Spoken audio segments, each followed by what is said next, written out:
In many industrial projects, fire water cooling rings around storage tanks are often left unmodeled due to their complexity.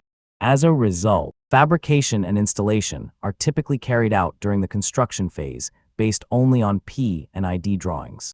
But what if you could model the entire cooling ring accurately and generate a complete MTO directly from your 3D model? In this tutorial, I'll show you step by step how to model a fire water cooling ring around a storage tank in AVEVA E3D or PDMS. You'll also learn how to generate the corresponding MTO and verify that all required materials are included in the report. As you know, fire water rings installed around storage tanks are classified into 3 categories based on the water inlet arrangement: full ring, half ring, and quarter ring, as illustrated. In this tutorial, we will model a half-ring system around TK101, a storage tank with a diameter of 22 meters and a height of 17 meters. The firewater ring has a radius of 11.5 meters and is constructed using a 2-inch pipe. The spray nozzles are connected to a half-inch OLEDs mounted on the ring, with each nozzle positioned at 20-degree intervals around the circumference. Now, let's move into the software.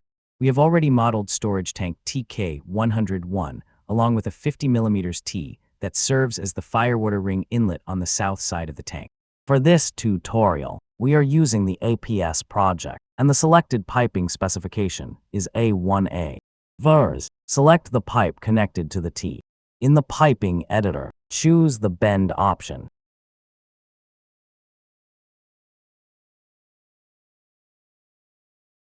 Then, in the radius section, select Define and enter 11,500 millimeters, which corresponds to the radius of our firewater ring. Finally, click Create Component. As you can see, the ring has been created, but it is not yet the result we are looking for. Next, select the newly created bend in the Explorer window. In the Properties panel, change the bend angle to 20 degrees and immediately click Connect to Previous. Now we have created the first 20-degree segment of the ring. At the end of this segment, place a 15mm OLED.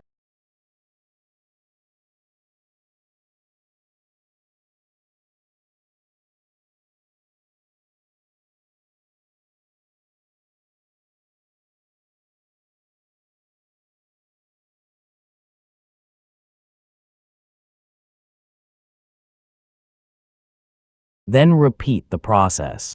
Create another bend.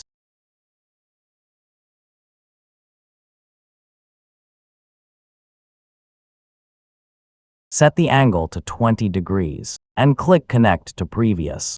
Continue this sequence until the entire ring is completed.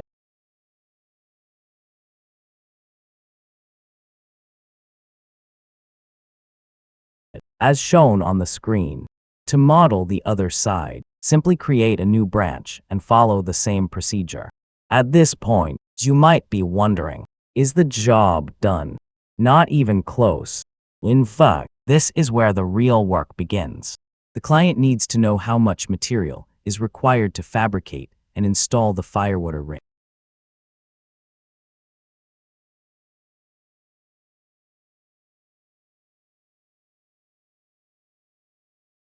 If we generate an isometric drawing for the ring pipe, the material list displayed alongside the drawing will provide the total pipe length required for fabrication. Notice that the bends are not listed separately. Their lengths are automatically included in the total pipe length.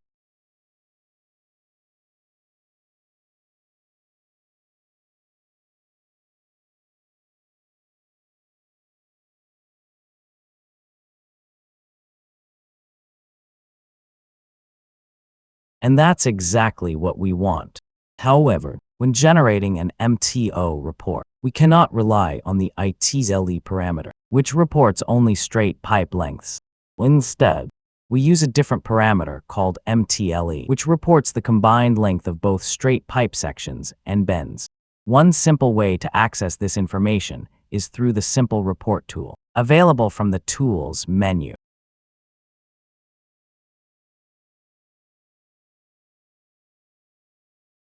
Enter the required fields, such as type,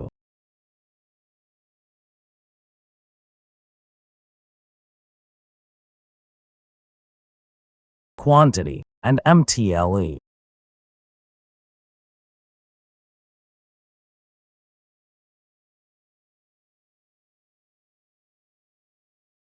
Then click Run. The report will return the requested information, including the total pipe length required for the firewater ring. But what if we want the software to automatically calculate the grand total of all these lengths? That's exactly what I explain in detail in my video, Create Professional MTO Reports in Minutes AVEVA E3D tutorial. The link is available in the video description. Thank you for your support, and see you in the next tutorial.